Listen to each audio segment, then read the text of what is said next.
Right, welcome back. We've got 2 final questions to go through, which have been submitted, and we'll do those in one quick swoop, hopefully. So, the first one is about personal projects, and the second one is about remote working and how we sort of do remote working and make it work, I guess, is the question. So, the first one is about personal projects, and I guess part of this links into about learning new things as well, and it's about how do we find time to do it. How do you know how much time to spend on these things rather than doing project work and client work, and that sort of thing. So I guess the first question is, what is a personal project really? Like, what makes a project not a client project? So we're saying kind of in-house projects rather than like our own. Well, I guess that's the question. That's the question. Yeah. So there's 2 different types, maybe. Something that someone's not directly paying you for. Yeah, That's I think that's a good definition. Yeah, because it could be learning just because I fancy learning this or trying this, or it could be that I fancy trying this, and actually it might help us in the future. Yeah. So actually, but I'm not going to get paid for it at this point in time, isn't it? And coding is so often that, isn't it? That the cool things that you do are often a pet project or a personal project you do for fun, and then you want to solve a little problem, particular problem that you've got, and you kind of use it as a learning opportunity. What kind of examples can we come up with for projects like that? Well, Any that we've had? I've been trying to learn a bit more JavaScript. Well, that's a different story. But my conclusion is I know a bit more than I think, actually. But anyway, so I was following one of the Wes Boss's courses. And it's like, when do you do it? When do I actually fit this in? Because it's not part of any project I'm doing.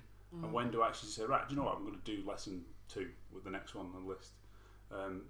And I've tended, it gets left to last for me, which is, because it's not essential now, but I think it will be essential in the future. So it's perhaps the end of the day, 10 minutes at the end of the day, or 10 minutes at the start of the day, something like that. But that was interesting. I often designate myself a day. Just do. And I say, today is a learning day. I'm going to learn something. I'm going to put no pressure on myself. I might achieve nothing. By the end of the day, I might have achieved much deleted code. But I set myself a day, because if I know that I start in the morning when my brain is best, and then I know I've got to do client work later in the day, I get stressed because I'm thinking, you're thinking ahead to that client work. Two hours, and then, but if I leave it to the end of the day, I'm tired. And then actually I want to just drink a glass of wine. I don't really want to do any coding, so I set myself a day, and often it's a weekend day. So would that be ahead of like next month I'm going to have this day, or would it be like, I fancy doing this tomorrow? Well, you know me, I'm a ridiculous planner. Like, plan everything out. I plan it in advance, and I ask permission from Nick. I'm like, can I have a Saturday? Can you leave me alone for a Saturday, please, and let me do my thing? So weekends are great because you don't have that torrent of emails and client contact and all that stuff, so it actually feels like bonus time. Sunday is often the day I pick, actually. Well, what about you both? Mark and I sort of said. For me, I think weekends probably is some time that I do it.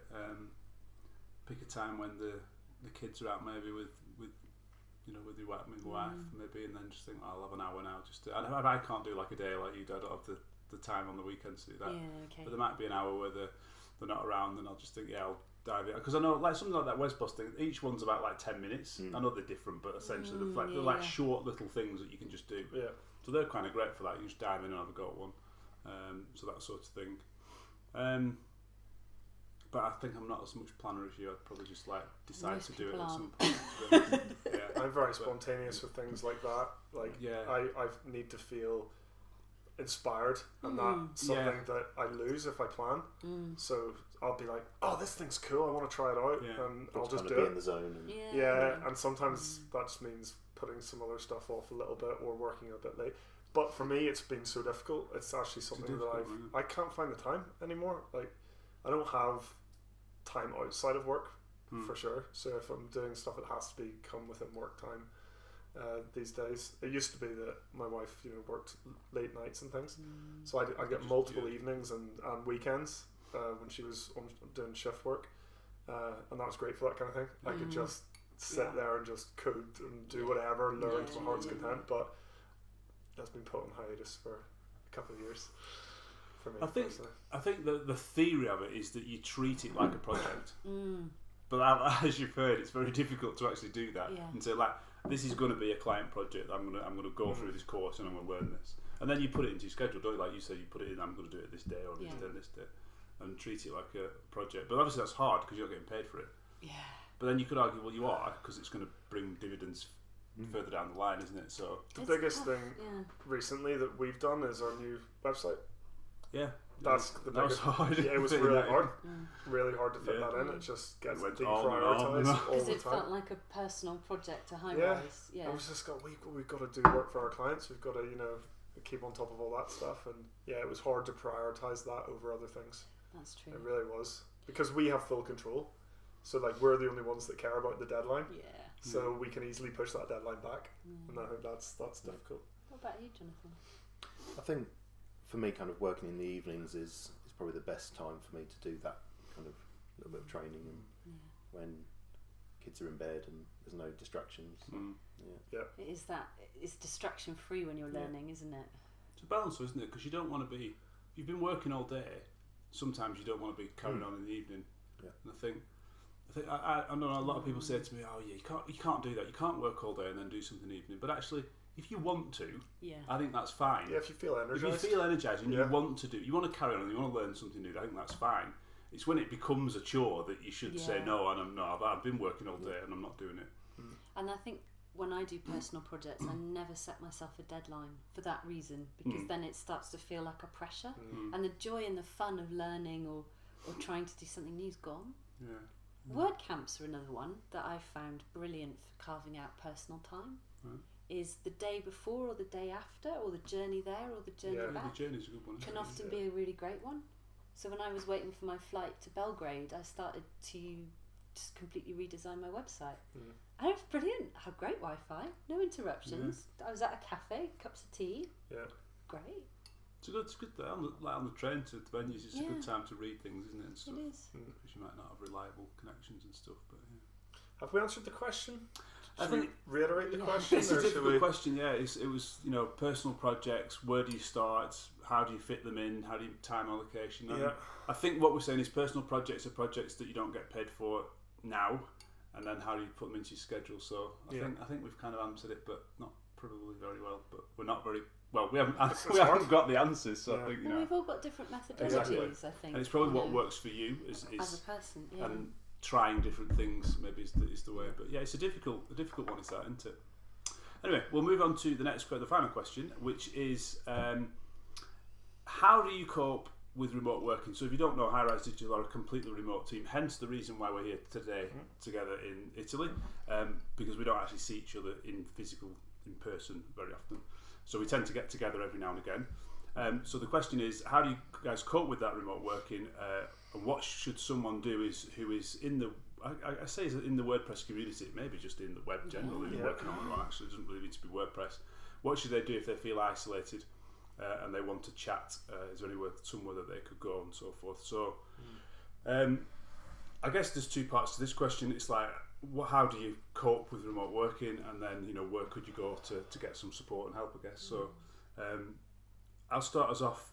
I don't cope with remote working, I think, because actually I love it. And I think that is a good point, is that you need to be a specific type of person to be able to remote work. I don't mind my own company. I can sit on my own and spend time on my own and actually motivate yourself to do the tasks that you need to be doing.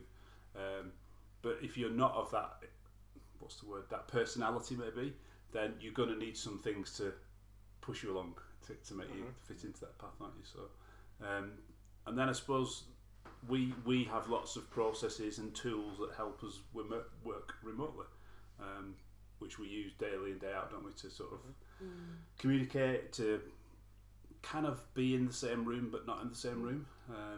So, we make big use of video calls. Absolutely, yeah. And I think that is such a powerful tool. Definitely. When I've remote worked and freelanced with all sorts of people, but no one has used video calls to the degree that you do, and I think that it's brilliant.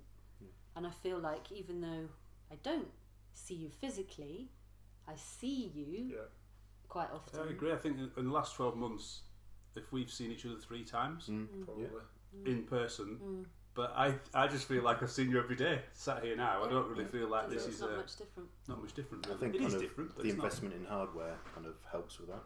So that making sure that cameras and microphones are kind of decent and not for just video. relying on Definitely.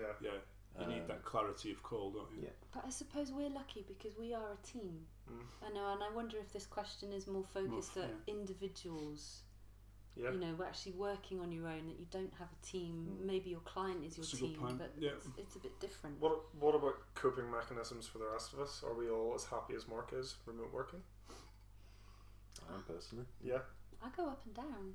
Yeah. Actually. I do. And I think that's why I have to have the mix of the different work that I do. Some days I love it, and other days I feel quite lonely.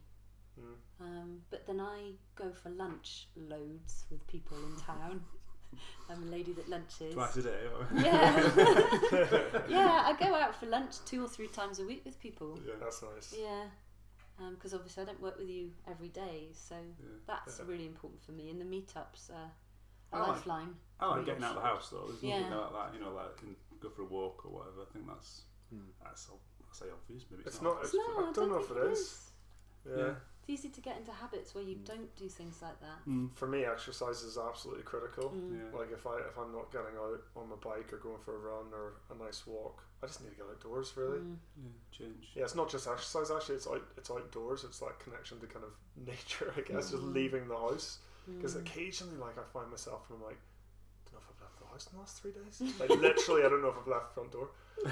It used to be like that. It's not so much anymore. So I take my daughter to the nursery and stuff, but it was like that. For me, I do feel a bit lonely as well occasionally, and I need that face-to-face contact, like with people. I hire a little studio desk. I was just going to say, because you work from home, don't you, John, all the time, and you work from home mainly, don't you? But you do have that, especially since being a dad. I actually thought it was going to be the opposite. I thought I was going to be away from home more, just so I could concentrate and focus. But it's gone the other way. I'm at home a lot more now because I like to be around. And you're at home all the time, are you? It really depends. Right. Sometimes I work with agencies, so I'll go into their onto their site. Onto their site. But probably 70% of the time I'm at home. I don't have a desk anywhere else, but I use when I work with agencies. I kind of use that as my get out of the house thing. I think that's the thing. If you've got that personality type where kind of working completely solo isn't that beneficial, then there are things out there like co-working spaces, even to kind of try and go to meetups to get some, not to work, but just to get some human interaction. And I think meetups are amazing for remote workers. Yeah. Just critical. Yeah. Like if there's one nearby, go. or any kind of little events like that. Just find a little community or build one yourself if there isn't one. We've talked about, haven't we, setting up like a hangout every couple of weeks, which people can join and just have a chat about. And it's a video. Yeah, just a video chat. It doesn't need to be about like, oh, I'm struggling doing this WordPress thing or whatever. It can just be more of a. It's lunch, let's have a chat, you know. Do you know what? I found your mentorship calls a lot like that though. Yeah. So that's kind of what we thought about it as well. That's where it came from. Very much so. I mean, you know, as a solo freelancer, the kind of questions that I needed help with were things I was trying to do on my own. And we all know that when you're on your own and you get stuck, it's a lonely place to be. If you don't have people you can ask for help or a fresh pair of eyes on something or that sort of stuff. So, you know, programs like your mentorship programs, super helpful. I think there's the difference between that and just asking like a circle of friends on social media where it's probably not as, it's probably so much less formal, that there's maybe a bit more kind of banter involved, and whereas if it's on a video call, you probably still have that kind of element to some extent, but it's a bit more personal maybe. Than we're social animals. Yeah. And I just think that human contact and video gets you as close as possible. Good, It is good because, like Mark says, like we don't see each other very often at all, but we feel so familiar and comfortable with each other, like as if we've seen each other in the office every day. But I think one of the nice things that we do on the calls is we do have a general just chat. Yeah. As well, it's not always like, right, boom. Jonathan, what are your priorities today? Mark, how's that bug going? It's like you know, we have a chit chat. And you'd have that in the office though, wouldn't you? So I think that's why it's important to carry that on, you know, definitely, and have it remotely as well, really, because you don't get it at home or wherever you're working because you're on your own, probably, isn't it? So I think the other thing, if you're WordPress specific though as well, is there is a UK WordPress Slack team. So I don't know what Slack is. It's a what is it? It's a chat program? chat communication thing. It's a bit like internet relay chat, but yeah. modern. And there's a UK WordPress version, so I'd highly recommend to join that because you can. It's not like a video thing, but it's a chat thing, and you've got questions about things. It's really active, isn't it? It's really active. There's lots of people in there, and I highly recommend chatting that or joining that. And I should probably say how to join that, but I can't remember. You can UK Google it. Slack. WPUslack.uk, I think it might be. I can't remember. Tweet us, email us. Yeah, Someone someone will point in the right direction. There's plenty that will. But yeah, that's probably worth joining as well. It's quite good to get in there, and get some help and stuff. So I hope that helps answer that question, which is a really good one. Definitely. Should we wrap it up? Yeah, that's it. Yeah, so thanks anybody that's watched. I guess it's always fun to chat about all these things. So and we'll definitely do another one of these soon. When that will be, I don't know. But we'll try and do another one, and so watch out for the next episode, I guess.